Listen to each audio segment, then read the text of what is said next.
Halo dokter, kemarin kan kita sudah bahas penanganan tersedak untuk pasien dewasa.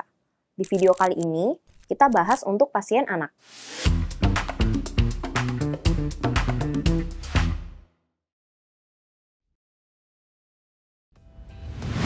Kebanyakan tersedak pada anak suka terjadi saat sedang bermain atau tertawa. Nah, biasanya anak-anak akan batuk dalam upaya mengeluarkan benda asing tersebut. Batuk yang spontan ini cenderung lebih efektif dan juga lebih aman dibandingkan dengan manuver apapun.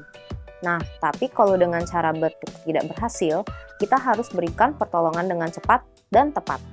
Gimana sih cara tahu kalau batuknya itu tidak efektif? 1. Tidak bisa berbicara. 2. Tidak bisa bernafas. 3. Tampak kebiruan atau cyanosis. Dan 4. Tingkat kesadarannya menurun. Jadi, kalau kita sedang berada di dekat anak-anak dan secara tiba-tiba dia batuk, harap berwaspada ya. Sebelum lanjut, sudah pada tahu belum kalau sekarang Alomedica sudah bisa diakses oleh mahasiswa loh? Banyak artikel kesehatan mulai dari CMI, penyakit, obat, tindakan medis, sampai ke jurnal-jurnal yang bisa kamu baca. Tunggu apa lagi? Yuk download dan daftar sekarang. Cara penanganannya terbagi sesuai dengan usia anak. Untuk anak di bawah 1 tahun, penanganan yang aman dilakukan adalah back blow dan chest thrust. Pada bayi, dengan kepala menghadap ke bawah dan posisi badan tengkurap. Pertama, posisi penolong duduk atau berlutut. Pastikan bisa menopang bayi dengan aman di pangkuannya. Lalu, posisikan bayi dalam keadaan kepala menghadap ke bawah atau tengkurap, supaya dengan gaya gravitasi bisa bantu mengeluarkan benda asing.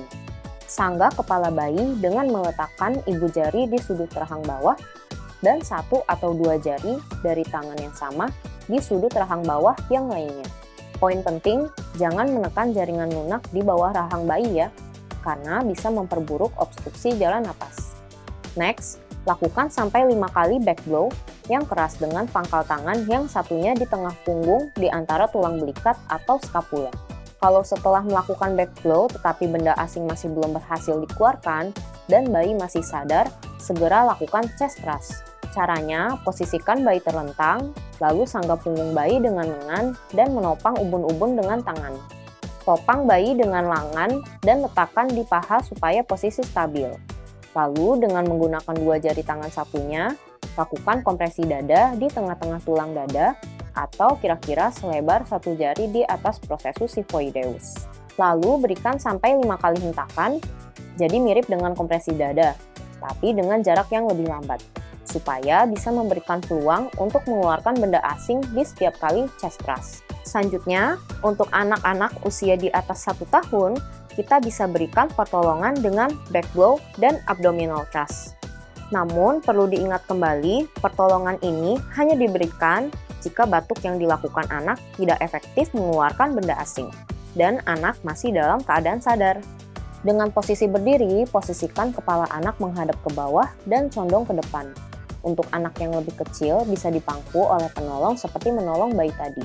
Lalu berikan back blow dari belakang menggunakan pangkal tangan di antara tulang belikat atau skapula.